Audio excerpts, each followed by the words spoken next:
Buenas noches, vamos a hacer una clase de repaso de la teoría general del delito. Las dudas, por favor, al final del bloque, vayan anotando para poder hacer un poco más, para poder tratar de pasar la mayor cantidad de materia posible. ¿Cuál es el objeto de la...? Naturalmente no voy a dictar, voy a hablar un poco más rápido, ¿ya? Pero le voy a hacer llegar el video, ¿ya? ¿Cuál es el objeto de la teoría del delito? El delito o el hecho punible. ¿Y en qué consiste esto? Consiste en una abstracción que resulta de la aplicación de las reglas comunes a todos los hechos punibles. Es decir, estamos hablando de la construcción de categorías que son generales o comunes a todos los delitos, y por eso se llama la teoría general del delito o del hecho punible. De esta manera, los elementos especiales y características especiales de cada uno de ellos son objeto de otra asignatura del derecho penal que se llama la parte especial del derecho penal, que se ve en esta universidad en Derecho Penal 3 y Derecho Penal 4, que se refiere al estudio de las categorías dogmáticas especiales a ciertos delitos o especies de delitos. La noción de delito debe concretarse en el derecho vigente. En ese sentido, si buscamos un concepto legal del delito, lo encontramos en el artículo 1, inciso primero del Código Penal, que dice: es delito toda acción u omisión voluntaria penada por la ley. Este concepto se tiene que integrar con el artículo 10. En cierta medida podemos decir que es incompleto. Y en el artículo 10 se contiene lo que se denominan las eximentes de responsabilidad penal, que contienen, ocupando una terminología doctrinaria, causales que excluyen la acción, la antijuridicidad y la culpabilidad. En términos genéricos son eximentes de responsabilidad. Por lo tanto, el concepto legal contenido en el artículo 1, inciso primero, es insuficiente, y por eso se desarrolla un concepto doctrinal que lo entiende como una acción o omisión típica, antijurídica y culpable. Vamos a estudiar ahora cómo se clasifican en general los delitos. Existen varias clasificaciones que realiza la doctrina. Eso no es muy relevante a propósito de un repaso, pero sí mencionar cómo los clasifica la ley. Básicamente la ley, en los artículos 3, si hacemos una relación de los artículos 3, 4 y 21 del Código Penal, la clasificación del delito o del hecho punible es una clasificación tripartita que distingue entre crímenes, simples delitos y faltas. Vámonos al artículo 3 del Código Penal, que dice: los delitos, atendida su gravedad, se dividen en crímenes, simples delitos y faltas, y se clasifican de tales según la pena que se les está asignada en la escala general del artículo 21. El hecho punible será una falta si la privación de libertad es de hasta 60 días, más de un día. Si es un simple delito, 61 días hasta 5 años, y será un crimen si es de 5 años y un día hacia arriba. En el artículo 4, el Código Penal dice: la división de los delitos es aplicable a los cuasidelitos que se califican y penan en los casos especiales que determina este código. Es decir, la misma clasificación del delito doloso se aplica a los cuasidelitos, y recordemos que el sistema de incriminación del cuasidelito en Chile es un sistema de número cerrado. ¿Eso qué quiere decir? Cada vez que en un hecho punible se pueda constatar que no hay dolo, no significa que automáticamente va a existir un delito imprudente. Lo existirá si es que se encuentra a su vez expresamente tipificado en la ley penal. No es una incriminación automática del hecho punible como cuasidelito si es que no podemos constatar la existencia de un delito doloso. ¿Cuál es la importancia de esta clasificación? Son varias las razones de esta importancia. En primer lugar, A efecto de los plazos de prescripción, vean el artículo 97 del Código Penal. Ahí se establecen diferentes plazos de la prescripción de la acción y de la pena, atendiendo a la naturaleza o clase de hecho punible. También es importante para la aplicación de las medidas cautelares en el proceso penal. Eso lo pueden revisar en el artículo 140 del Código Procesal Penal, donde se señala como un criterio interpretativo para alegar la necesidad de cautela, es decir, cuando el legislador presume que la libertad del imputado pueda ser peligrosa para la seguridad de la sociedad, de la investigación o de la víctima, y uno de los criterios que se da es que el hecho en abstracto merezca una pena de crimen, es decir, 5 años, un día o superior. Es un criterio entonces para definir la necesidad de cautela en una medida cautelar que se llama prisión preventiva. Además es importante a efectos de los denominados en sentido amplio beneficios penitenciarios. Así citemos como ejemplo que no se trata en estricto rigor de un beneficio penitenciario, pero para efectos pedagógicos sirve la aclaración, la ley de penas sustitutivas, que es la ley 18.216. Además, existen algunas diferencias de los hechos punibles entre sí. Así, por ejemplo, a propósito de las faltas, solamente son punibles las faltas consumadas. No es punible en Chile la falta tentada o la falta frustrada, salvo algunas excepciones. Por ejemplo, el hurto falta frustrado en Chile es punible, pero eso es una excepción dentro de este tema que estamos explicando. Hay también una regla especial a propósito del encubrimiento. En Chile no es punible el encubrimiento de faltas. Hay también diferencias en cuanto a la penalidad del cómplice. Artículo 51 en relación con el 498 del Código Penal. También efectos de la extraterritorialidad de la ley penal chilena. A propósito del artículo 6 del Código Penal, no es perseguible, mencionadas las excepciones, una falta cometida en el extranjero. Y también a propósito de la interrupción de la prescripción, ahí revise por favor artículos 96 y 99 del Código Penal. Atendiendo también a un criterio legal, según su aspecto subjetivo, los hechos punibles se clasifican en nuestro código en delitos y cuasi delitos. Eso lo vimos a propósito en el artículo 2 del Código Penal. ¿Existen más clasificaciones en la doctrina? Sí, para eso revisen los apuntes de clase, pero sí cabe mencionar una clasificación que distingue entre delito de lesión, delito de peligro y delito de peligro concreto. Cuando se habla de delito de peligro a secas, estamos hablando del delito de peligro abstracto. Delito de lesión o delito de daño es aquel que protege un bien jurídico de carácter individual. Delito de peligro o delito de peligro abstracto es aquel que protege un bien jurídico colectivo, y el delito de peligro concreto es aquel que protege intereses ofensivos, es decir, al mismo tiempo bienes jurídicos individuales y bienes jurídicos colectivos. ¿Cuál es la importancia de la clasificación? Según la técnica, que la clasificación va a determinar una técnica de tipificación diferenciada. En este sentido, es en el delito de lesión o de daño donde cabe distinguir entre tentativa, frustración y consumación. En el delito de peligro, en cambio, de peligro abstracto, según la mayoría de la doctrina, únicamente podemos diferenciar allí la consumación. No habría, según la mayoría, tentativa o frustración del delito de peligro, porque se protegería un bien colectivo, solamente habría consumación. Y el ejemplo que se da es que, por ejemplo, en la ley del tránsito hay una norma que expresamente señala el que se prestare a conducir.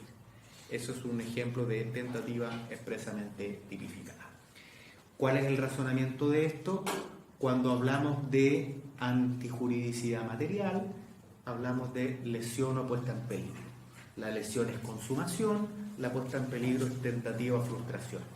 Si se afirmara que es punible la tentativa o frustración del delito de peligro abstracto, equivaldría a decir que es punible la puesta en peligro de la puesta en peligro.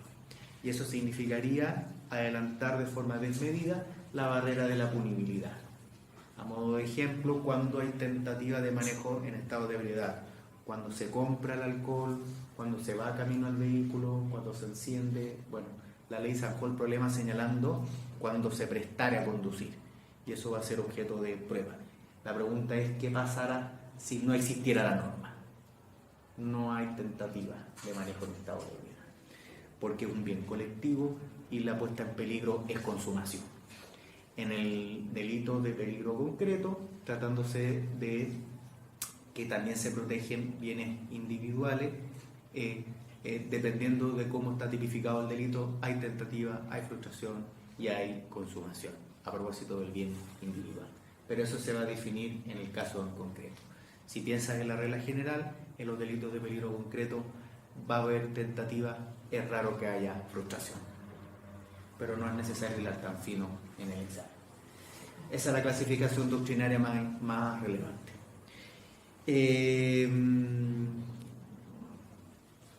Vamos al primer elemento, que es la teoría de la acción o de la conducta.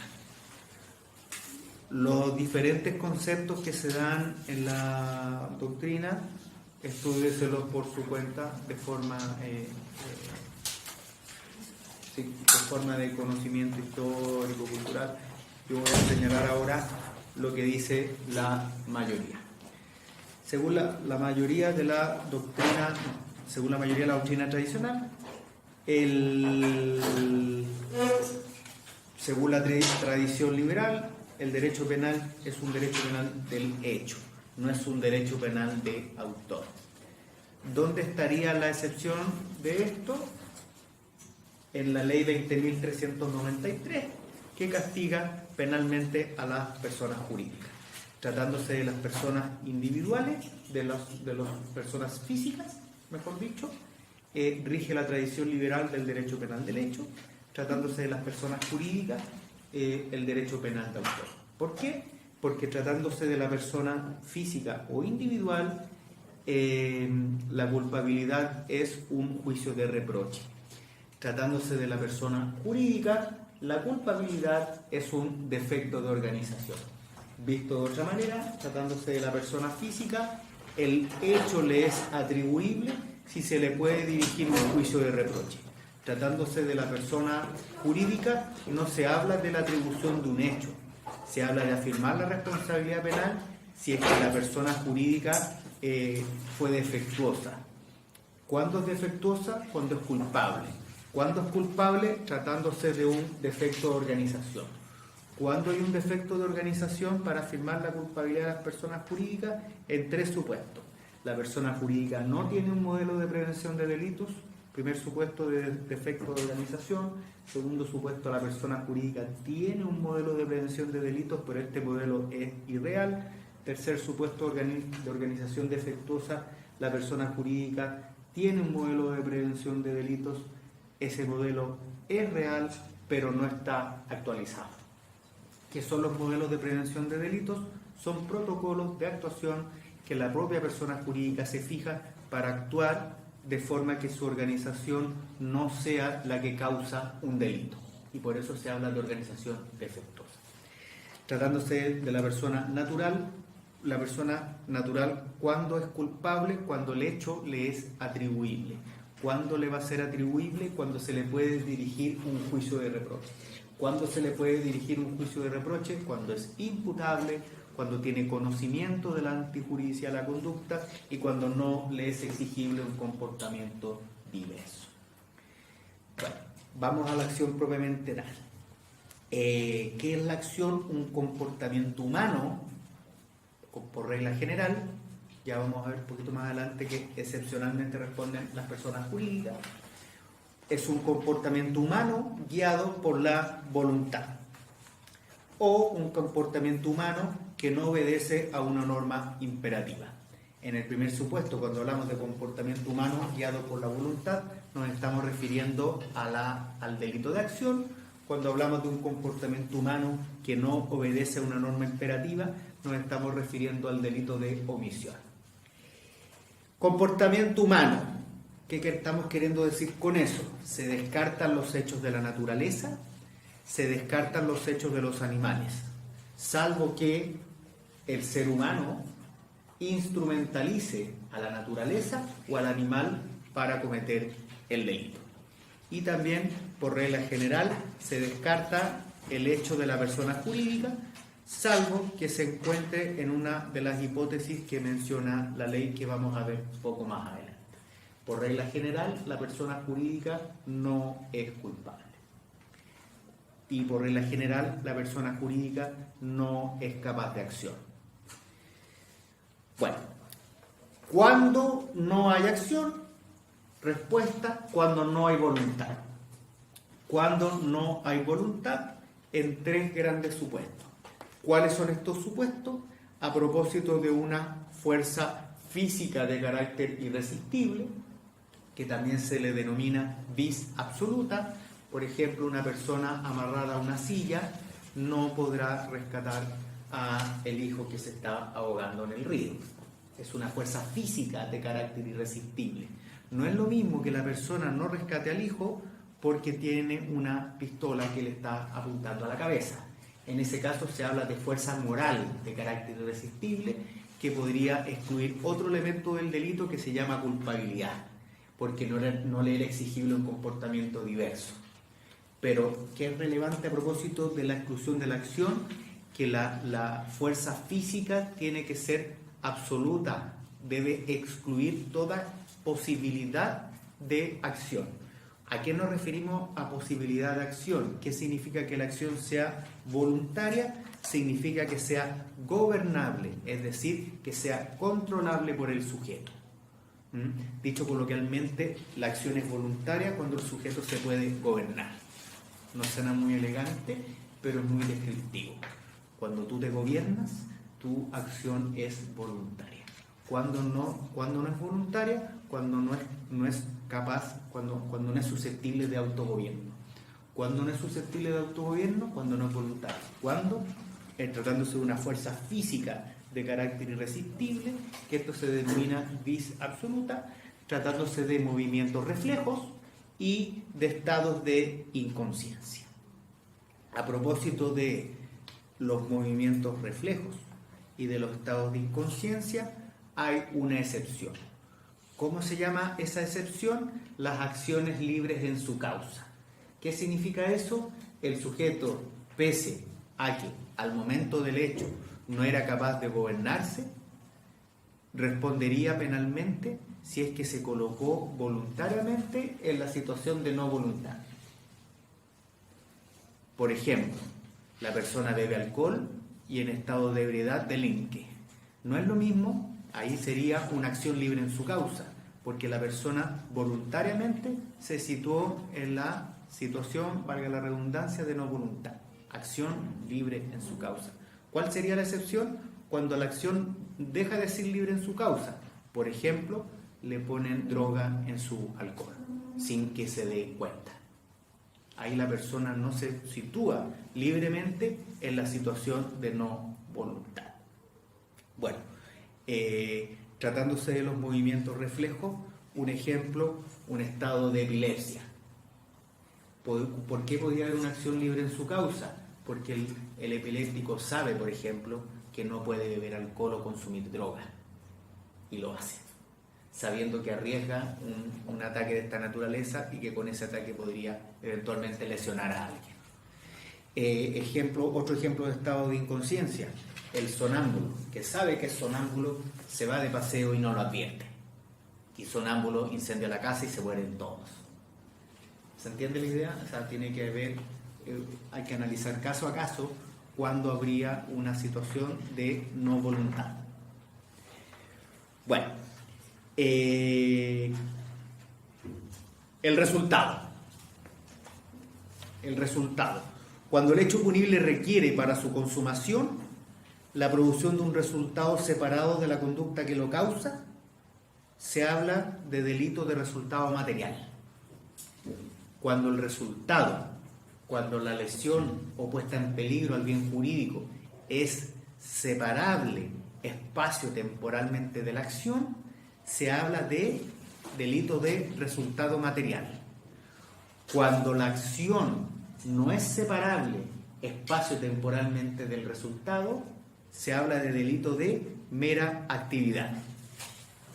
¿Por qué es relevante la diferenciación? No confundir con el delito de peligro, son cosas distintas.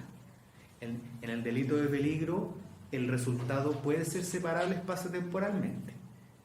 No es necesario hilar tan fijo. En el delito de mera actividad, el resultado no es separable espacio-temporalmente de la acción. En el delito de resultado material, el resultado, la lesión o puesta en peligro, es separable espacio-temporalmente de la acción. Ejemplo de delito de resultado, el homicidio, las lesiones, el aborto, la estafa. Ejemplo de delito de mera actividad, es decir, no es separable espacio-temporalmente el resultado de la acción, la violación de morada, la violación de domicilio, la falsificación de un documento. ¿Cuál es la importancia de esta distinción? En el delito de mera actividad no hay frustración, solamente podría haber tentativa o consumación. En el delito de resultado material hay tentativa, frustración, consumación. ¿Por qué es importante también? Para efectos de la relación de causalidad. Según la mayoría de la doctrina, a propósito de la relación de causalidad, solamente los delitos de resultado pueden ser objeto de imputación objetiva y lo que se imputa objetivamente son resultados. La discusión sobre la imputación objetiva, que hay imputación objetiva de la acción y del resultado, que una cosa es la imputación objetiva de la conducta, otra del resultado, es todavía una materia que está en construcción y no voy a hablar de eso, solamente voy a hablar de lo que dice la mayoría. Según la mayoría, entonces, solamente pueden ser objeto de imputación objetiva los delitos de resultado material. Y en ese sentido, solamente se habla de imputación objetiva del resultado. ¿Qué es necesario para afirmar la imputación objetiva del resultado? Dos grandes cosas. Primero, determinar la relación de causalidad y, en segundo lugar, afirmar la relevancia penal de la relación de causalidad.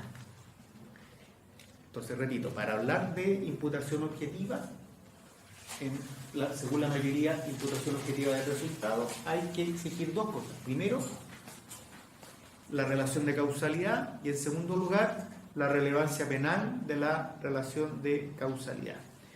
Según la mayoría, ¿cómo se afirma la relación de causalidad? Con la denominada teoría de la equivalencia de las condiciones.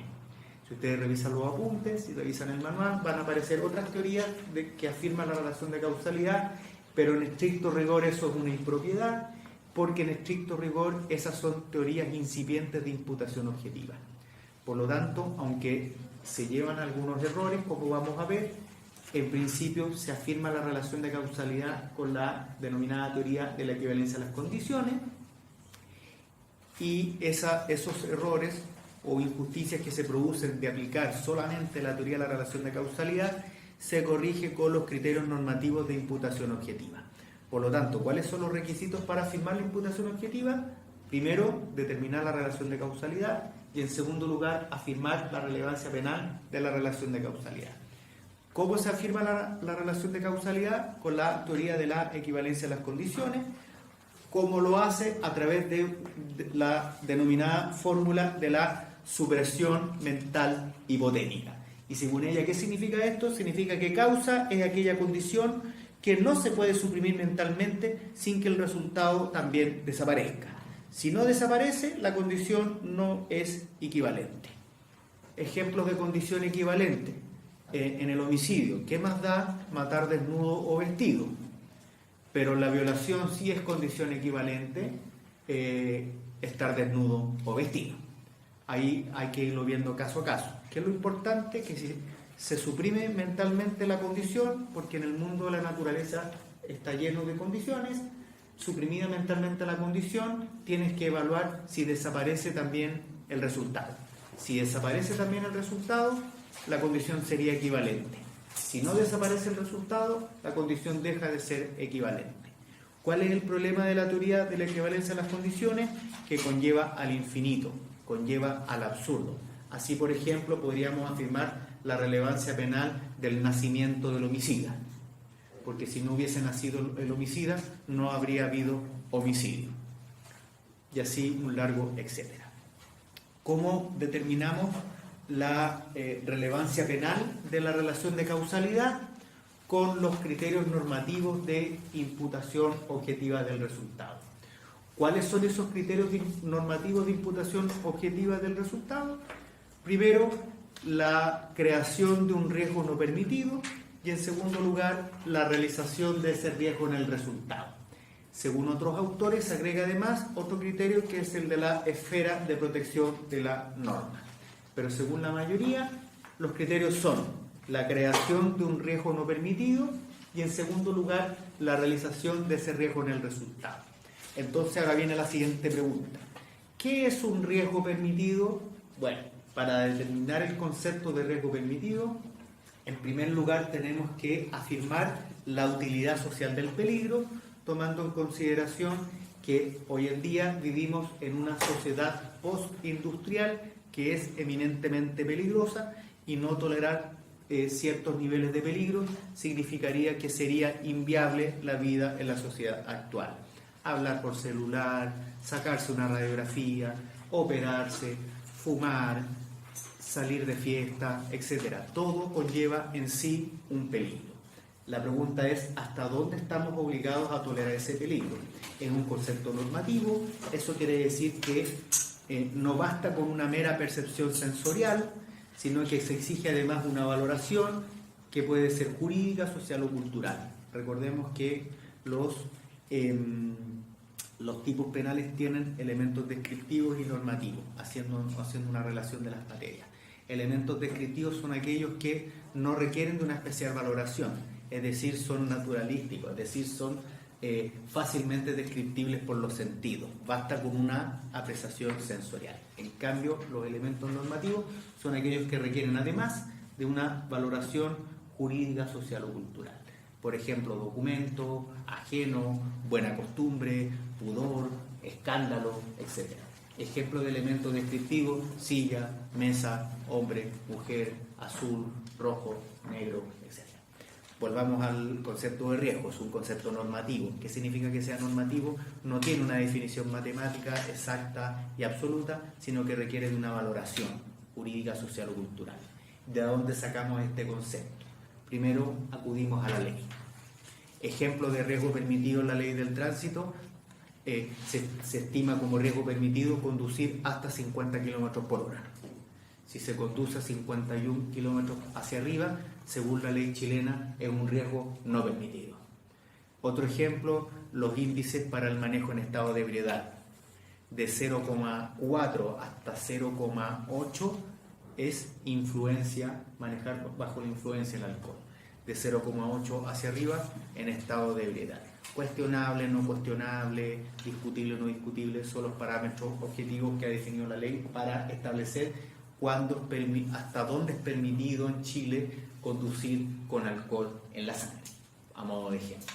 Entonces, la primera fuente del concepto de riesgo es la ley. Previamente se tiene que definir ¿qué cosa? La utilidad social del peligro. Entonces, la primera fuente del concepto de riesgo no permitido es la ley. Si no lo define la ley, ¿a dónde acudimos? A la lex artis, a la ley del arte. No confundir solamente con el ámbito médico. La lex artis existe en todos los sectores de la actividad. ¿Y a qué se refiere? Al conjunto de procedimientos, protocolos y formas de actuación que se encuentren aceptados en algún sector de la actividad. En ese sentido existe el lex artis del fotógrafo, lex artis del abogado, lex artis del panadero y un largo etcétera. ¿Cómo sabemos que, por ejemplo, se necesitan tantos gramos de tal droga para poder anestesiar a una persona? Eso no lo define la ley, lo define la ley del arte médica. ¿Cómo sabemos que existe en materia jurídica un conflicto de interés? Porque así lo define, por ejemplo, el Código de Ética Profesional.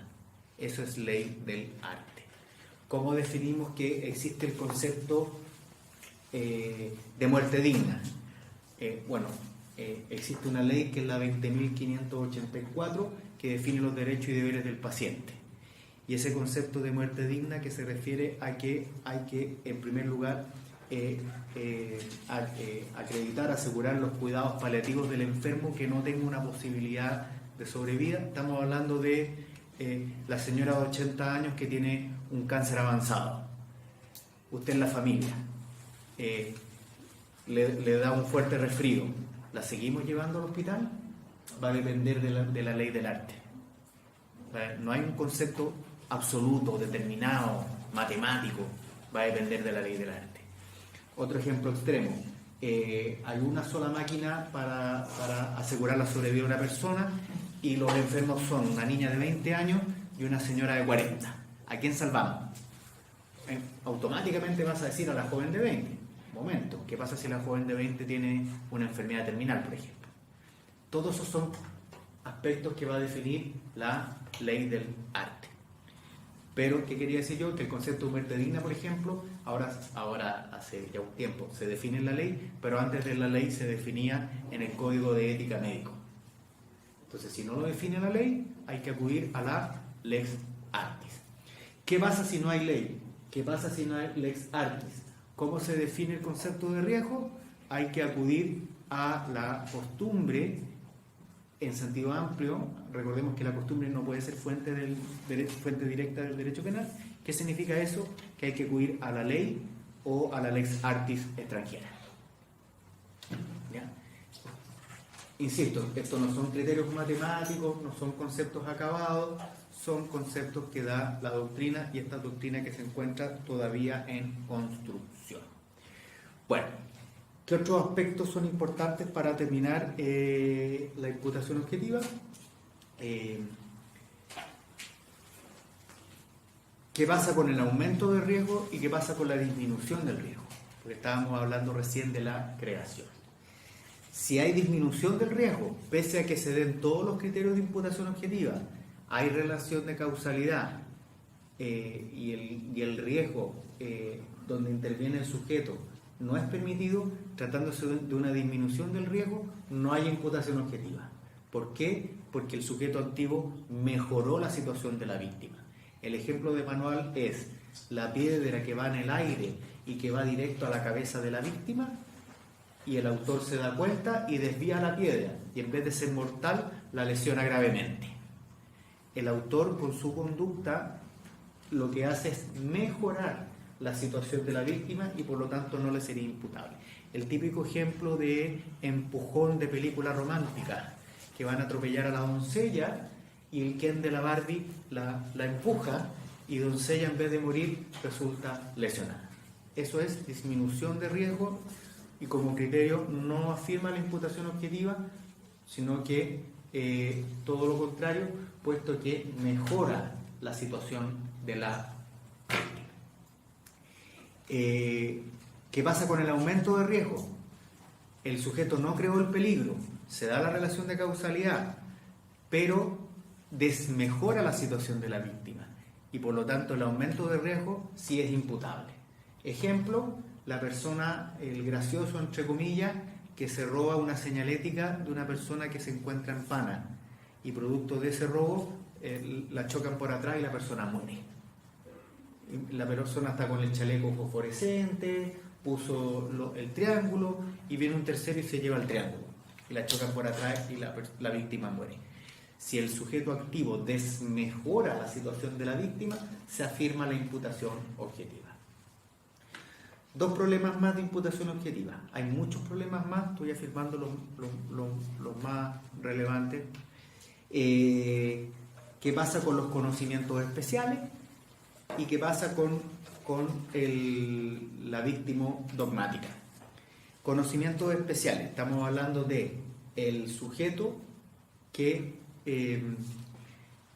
con los conocimientos adicionales que tendría cualquier ciudadano habría sido posible no lesionar o disminuir el peligro.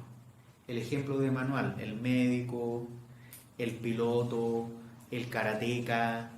Me estaba acordando un ejemplo hace un par de años en una línea aérea X. El piloto del avión se dio cuenta que iba a chocar de frente con otro y hace una maniobra de guerra. Hubo gente que resultó lesionada, qué sé yo, pero salvó que se murieran más de 100 personas. Ya, la pregunta es, ¿qué hubiese pasado si el piloto no hubiese tenido la expertise? Primera situación, el piloto tenía la expertise para manejar ese avión, pero no tenía la expertise para efectuar una maniobra de guerra. Ayer dieron en la televisión, en el canal 13, cómo se entrenan los pilotos chilenos para pilotar el F-16. Tienen que soportar 9 Gs. ¿Saben lo que son 9 Gs? 9 veces la fuerza G. Tienes que ser capaz de soportar 9 veces tu propio peso. Imagínate el extremo para ser un piloto de guerra. Bueno, en la hipótesis 1, ese conocimiento es adicional del que era exigible a cualquier piloto, por lo tanto no hay imputación. Pero ¿qué pasa? ¿Qué hubiese pasado si ese piloto, teniendo el conocimiento, no evita el resultado? Se muere todo el avión y él no. ¿Le es imputable el resultado? Según la mayoría de la doctrina, sí, porque con su conocimiento habría salvaguardado los bienes jurídicos en juego. Es discutible. Y eso llévalo a cualquier sector de la actividad. Lo relevante es determinar si el conocimiento era o no capaz de salvaguardar la integridad del bien jurídico. Y el otro aspecto, la autoprotección de la víctima, lo que se llama la víctima dogmática, es decir, el estudio de hasta qué punto incide en la actuación de la víctima la producción del resultado. Para estos efectos relevantes, tener a la vista el artículo 2330 del Código Civil. 2330 del Código Civil en relación con el artículo 69 del Código Penal. ¿Qué artículo del Código Civil? 2330. ¿Qué dice? La apreciación del daño está sujeta a reducción si el que lo ha sufrido se expuso a él imprudentemente. Es decir, cuando es la víctima la que se expone de forma imprudente al daño, se tiene que reducir el monto de la indemnización civil. ¿Se puede llevar esto al ámbito penal? Es discutido. Según la mayoría, entiendo que sí. ¿Por qué? Porque en el artículo 69 del Código Penal,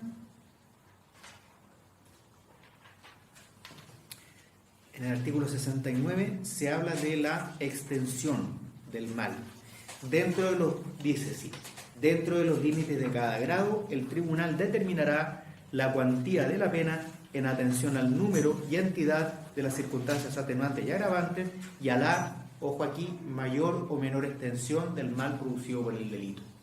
Cuando se habla de extensión del mal, estamos queriendo decir, de otra manera, antijuridicidad material, es decir, lesión o puesta en peligro del bien jurídico. Es un criterio de proporcionalidad. La pregunta que nos tenemos que hacer, ¿no es un criterio razonable decir la lesión o puesta en peligro se produjo por la actividad de la víctima? Entonces, ¿qué efectos tiene eso en la punibilidad? Es discutido. Según la mayoría, no se puede llegar al extremo de decir que el hecho deja de ser punible. Ahí habría que evaluar algún criterio de consentimiento, pero no nos metamos en eso. Lo que estamos queriendo decir, estuve hablando, por ejemplo, la víctima que dejó un iPad en su vehículo con los pestillos abiertos en la calle. Y llega un sujeto y hurta el iPad. Bueno, en Chile eso sería, es discutir, robo con fuerza las cosas, porque se encuentra en un lugar nacional de uso público, dejando al lado esa discusión. Porque lo que quiero decir es, ¿la responsabilidad de esa víctima negligente influye en la cuantía de la pena? Yo creo que sí, tendría que disminuir la pena.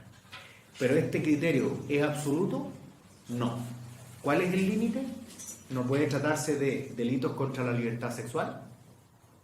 Es un ejemplo de manuales antiguos, de donde se empezó a hablar de esto. La víctima que fue objeto de un abuso sexual no debería ser víctima si, por ejemplo, provocó a su delincuente. Hoy en día, político-criminalmente, es indefendible ese criterio, por cómo ha evolucionado el concepto de bien jurídico y específicamente el de libertad sexual. Entonces, hoy en día ya es un criterio consensuado en la doctrina que no puede haber víctima dogmática tratándose de un delito contra la libertad sexual. Lo mismo de los delitos contra la dignidad, por ejemplo, la trata de personas, la esclavitud. ¿Ya? Se pone un aviso en el diario, se pagan 3 millones de pesos para ir de promotora a Dubái. Y resulta que era una organización internacional de mafia y de prostitución. Podemos decir que la víctima se expone de forma imprudente al daño, político-criminalmente es indefendible. Otros delitos que no pueden decir relación con este aspecto, los delitos de violencia intrafamiliar. Entonces, delitos sexuales, delitos que atenten contra el libre desarrollo de la personalidad, trata de personas, esclavitud, y los delitos de violencia doméstica y de violencia intrafamiliar. Sigue siendo una doctrina en construcción, así que quedamos hasta ahí como aspecto general. Para resumir, ¿cuáles eran los requisitos de la imputación objetiva? Afirmar la relación de causalidad y determinar la relevancia penal de la relación de causalidad, según lo que acabamos de explicar. Con esta explicación basta y sobra a efectos de un examen. Después pasamos a la responsabilidad penal de las personas jurídicas, y con esto cerramos el tema de la acción. ¿Qué podemos decir de la responsabilidad penal de las personas jurídicas? En primer lugar, que por regla general las personas jurídicas no son capaces de acción. ¿Cuál es el primer requisito? Son capaces de acción con un sistema de número cerrado, es decir, por los delitos expresamente definidos por la ley. ¿Dónde están definidos? En el artículo 1 de la ley 20.393. O sea, la persona jurídica no es responsable por cualquier delito, es responsable por los delitos definidos expresamente en el artículo 1 de la ley 20.393. ¿Y cuáles son estos delitos? Estos delitos son 12.